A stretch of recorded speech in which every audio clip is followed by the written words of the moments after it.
cosas más simples. Terminamos el tema teórico, ahora vamos a lo práctico, a los animales. Vamos a ver primero un animal que se llama el escarabajo bombardero, que es un típico ejemplo de diseño inteligente. El escarabajo bombardero tiene una particularidad que desde una tobera en su cola dispara ácido hirviendo a 100 grados centígrados. ¿Alguien se ha quemado con una tetera caliente, con agua caliente? Seguro que todos. Y ese es el efecto que le viene a una culebra o a un sapo que se quiere comer a este escarabajo bombardero. Le tiran la cara y no quiere más con ello. ¿Cómo lo hace? Dentro de su abdomen, acá, tiene una glándula que produce hidroquinonas y otra glándula que produce hiperóxido de hidrógeno, las cuales se juntan en un estanque de almacenamiento y está pronto a cargar una cámara de explosión que está allí.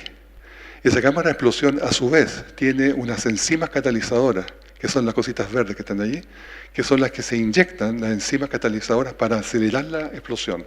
Entonces, estos dos productos químicos, al cargar la cámara, se inyecta la enzima catalizadora y explota.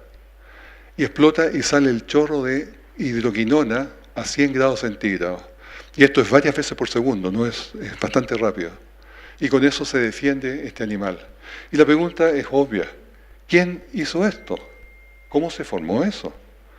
¿Cómo, acaso en un momento se formó una glándula que hacía hidroquinonas? 1 millón de años después se formó otra glándula que hacía el peróxido de hidrógeno. Después se formó un estanque, después se formó una cámara, después se formaron las enzimas catalizadoras. ¿Funciona así la cosa? No. Este es un sistema complejo y reducible. Es decir, tiene que tener todas sus partes juntas para que pueda funcionar ya, en el momento. Y eso es lo que estamos viendo en este escarabajo bombardero. Un diseñador tuvo que haber puesto todo eso allí. No, es imposible que haya evolucionado de nada. Ahí está de nuevo del mismo tema. Y miren cómo nos tratan los evolucionistas. Dicen, esta es la cita de los escépticos referente al escarabajo bombardero.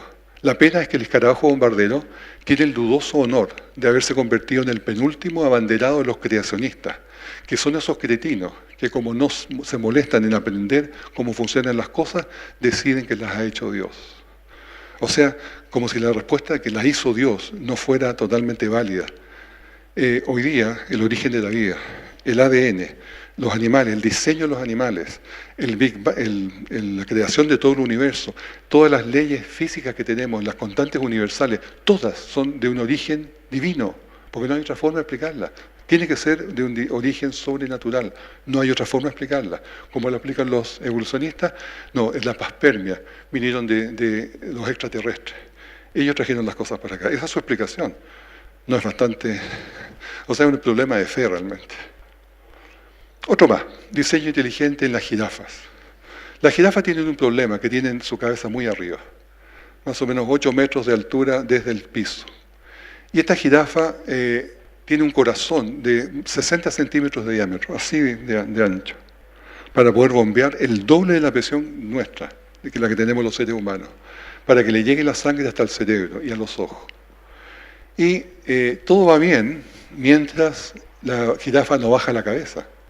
Pero cuando baja la cabeza, viene un problema de presiones, porque esa presión que le está mandando para arriba, ahí le está llegando una presión aceptable para el cerebro, pero cuando la baja, le está imprimiendo una presión de 8 metros de columna de agua a ese cerebro, que simplemente lo reventaría. O sea, la primera jirafa, al tomar agua, habría muerto por un derrame cerebral. ¿Qué pasa? Hay un diseño inteligente, de que cuando baja la cabeza, inmediatamente se cierran todas esas válvulas que están allí. Esas que ven como puntitos rojos, esas son válvulas que se cierran inmediatamente en la vena yugular. Y debajo del cerebro, eso rojo, es una cosa así, se llama una red admirable, la cual hace como bypass de la sangre. Así no le llega la presión ni al cerebro ni a los ojos, para que no se reviente. Por lo tanto, la jirafa se salva de toda la presión que le pudo haber llegado. Cuando levanta la cabeza, se abren las válvulas y vuelve a ser todo normal, y ese red admirable le entrega sangre nuevamente al cerebro para que no se desmaye. Entonces, es un mecanismo muy inteligente, obviamente puesto en la jirafa desde que nació, porque está en su ADN. Entonces, la conclusión es diseño inteligente que no pudo haber evolucionado, porque de haber evolucionado se habría muerto hace mucho rato. Las aves migratorias son pero increíbles. Miren, nacen en Nueva Zelanda, vuelan hasta China, 10.300 kilómetros, después vuelan 6.500 hasta Alaska y después vuelven 11.700 kilómetros hasta Nueva Zelanda a poner nuevamente sus huevos y partir el ciclo nuevamente. Ellos nunca hicieron el vuelo con sus padres, nunca tuvieron ninguna información más allá de lo que está grabado en su mente. La limosa, que es un caso increíble, esto se descubrió hace poco. Esta ave come suficiente como para meter 55% de su peso en grasa, porque la grasa es el combustible del pájaro, el que le permite volar. Y una vez que ya tiene 55% de su peso en grasa en el cuerpo, parte un proceso interno increíble, deja de comer y los intestinos, los riñones y el hígado se achican a una fracción de su tamaño para que pueda él viajar y no tenga el peso de esos órganos.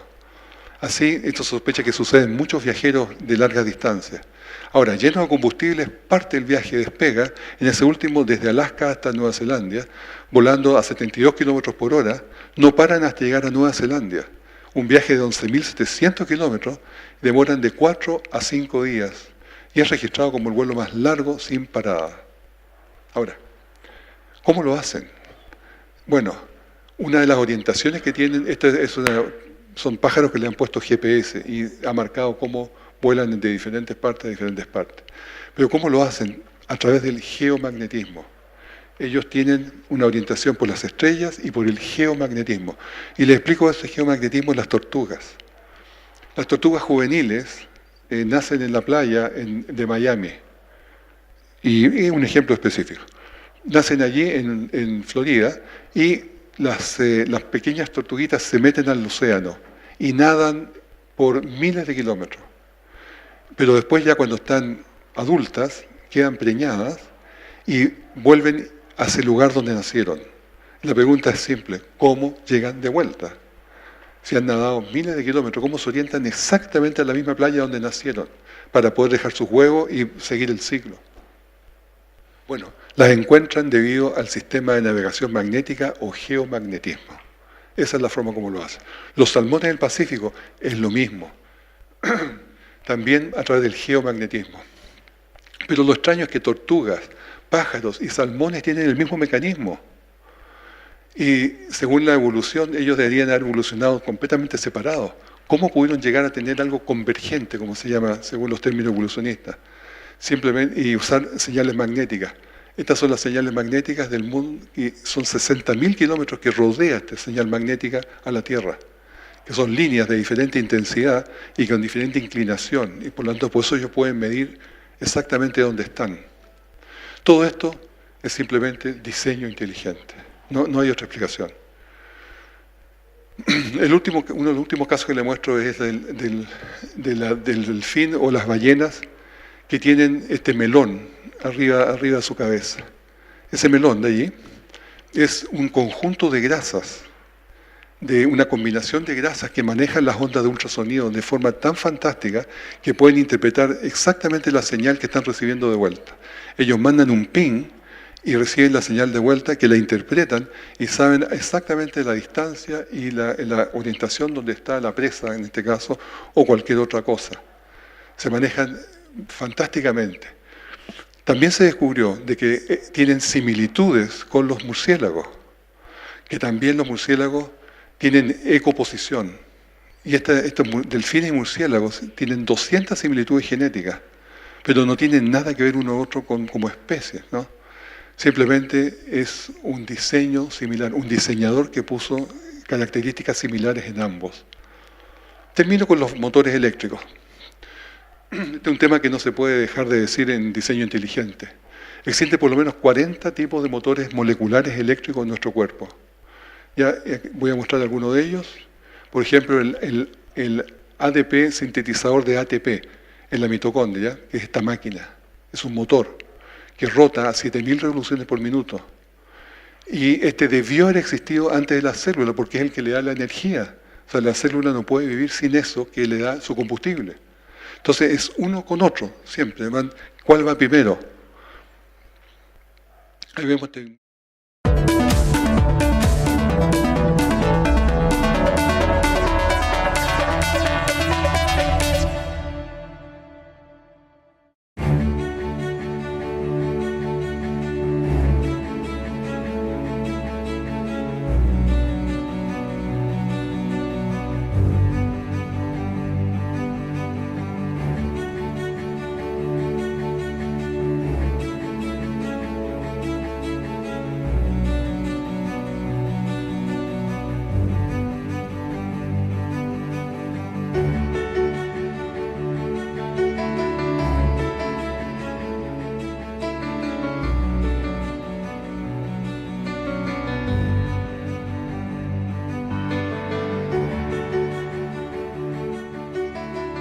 It's been called one of the wonders of the molecular world, an amazing nanoscale machine. ATP synthase is a high-tech micromolecular power generator inside the cells of your body. It generates adenosine triphosphate, or ATP, an energy molecule that provides fuel that every one of your cells needs to function. Without this fuel, your cells will cease operation, and so will you. ATP synthase works like a rotary engine. The barrel-shaped rotator is composed of 10 to 15 protein parts called subunits. The rotator spins around, transmitting mechanical energy into the drive shaft of the machine, which helps make ATP. This drive shaft has a specially placed bump that opens and closes parts as the drive shaft spins around. This bump opens special protein subunits on the bottom of the machine.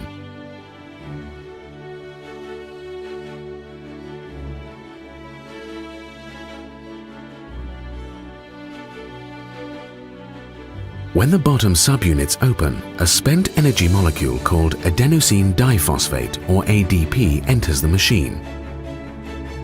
The mechanical motion causes the ADP to bind with an additional phosphate group, creating the ATP energy molecule.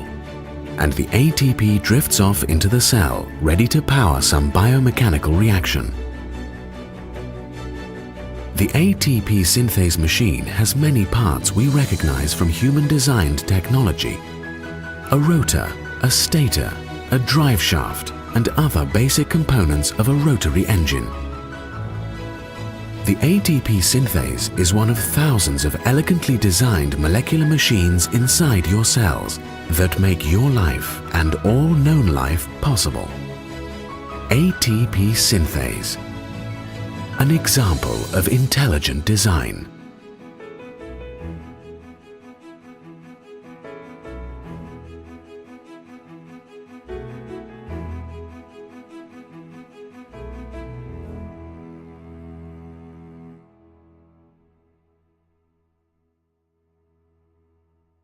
Lo habrán leído ahí, es el que nos provee el combustible, la benzina para funcionar. Todo nuestro cuerpo, todos los sistemas, los nervios, el cerebro, todo funciona con ATP. Por lo tanto, sin eso nos morimos. Y es un motor rotatorio eléctrico que está girando en las mitocondrias. Y las mitocondrias están en todas nuestras células. Tenemos trillones de células nosotros. Así que está ahora funcionando y dándonos energía. ¿Ya? La otra que les voy a mostrar que es la quinesina. La quinesina es, voy a lo anterior, ahí se fijan, tenemos un químico y un camino, un microtúbulo. Y esto acá es la quinesina, que tiene patas y brazos, y va tomando la químico y va caminando. ¿Ya? Y esa es una de las formas de distribuir químicos dentro de la célula. Y estos caminos, los microtúbulos, se van haciendo en forma instantánea, segundos antes de que tengan que pasar. Y se van formando tal como se ve allí, se van integrando y se van formando. ¿Cómo? ¿Quién lo ordena? ¿Quién lo hace? Ni idea, simplemente sucede. Y como decía recién, el aparato de Golgi, que es una de las partes dentro de la célula, envuelve el químico y le pone una dirección donde tiene que ser llevado por este transportista. Entonces, él camina solamente para llevarlo a su destino. Esto es incluso en el cerebro. Acá tenemos las neuronas del cerebro y también allí las quinesinas están haciendo también su trabajo.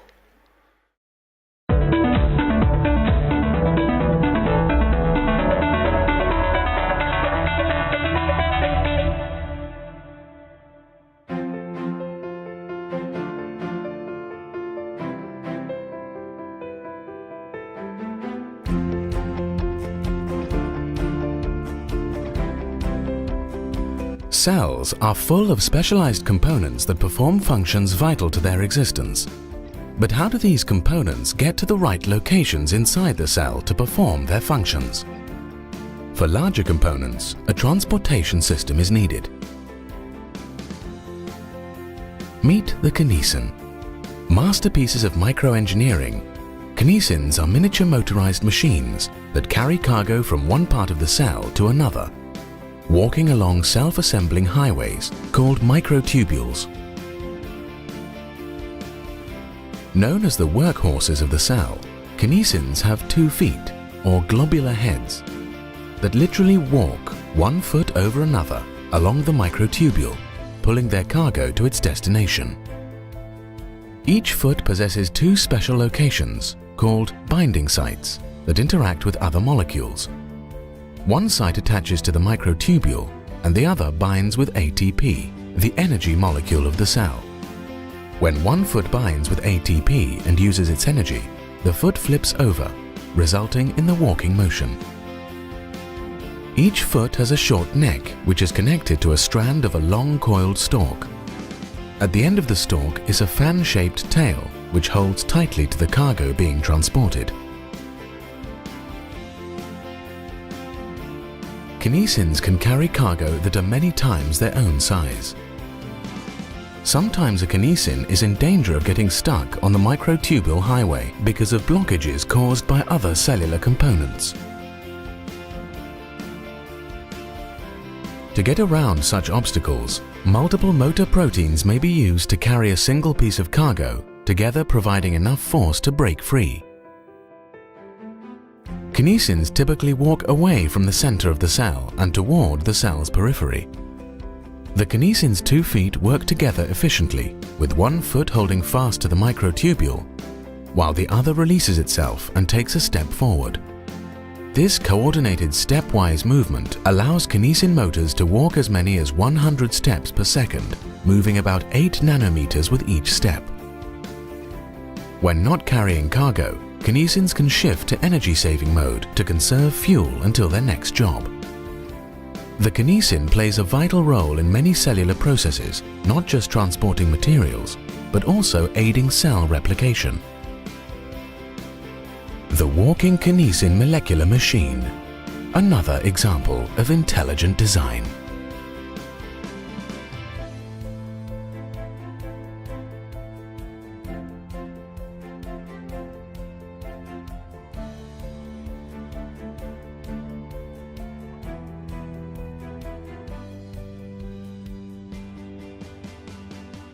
El último que les voy a mostrar hoy día, que es el motor flagelar. Un motor que tiene un eje, un rotor, un estator, tiene un embriague, un descanso, un eje, un sistema de enfriamiento, un codo y una hélice de paso variable, formado por 40 proteínas, las cuales están todas ellas codificadas dentro del ADN. Y esto es un motor eléctrico mucho más eficiente que los motores que hacen los hombres. Y la pregunta es obvia, ¿de dónde salió este motor? ¿Quién construyó este motor? ¿Quién lo ideó? ¿Qué diseñador lo hizo? Y la respuesta es una sola, un Dios creador. Es la mejor evidencia que tenemos de un Dios creador. Pero hay que estudiarlo, hay que conocerlo. Y más todavía, este mismo motor se combina ahora en una bacteria marina llamada MO1 con estos 7 motores que están puestos ahí en café, con estas piñones entre medio para poder tener más potencia todavía. Job 37:14 nos dice, detente y considera las maravillas de Dios. Y ese es mi llamado hoy día. Consideren todas estas maravillas de Dios y vean cómo Dios nos da las pruebas, las evidencias, para que nosotros creamos, pero de todo corazón en Él. Porque las evidencias las tenemos. Hay que buscarlas, hay que conocerlas. Ellen White dice también en uno de sus libros de que el Señor no hace nada sin darnos la evidencia porque nosotros creamos. Y estas son las evidencias. Esto es todo el programa de hoy día.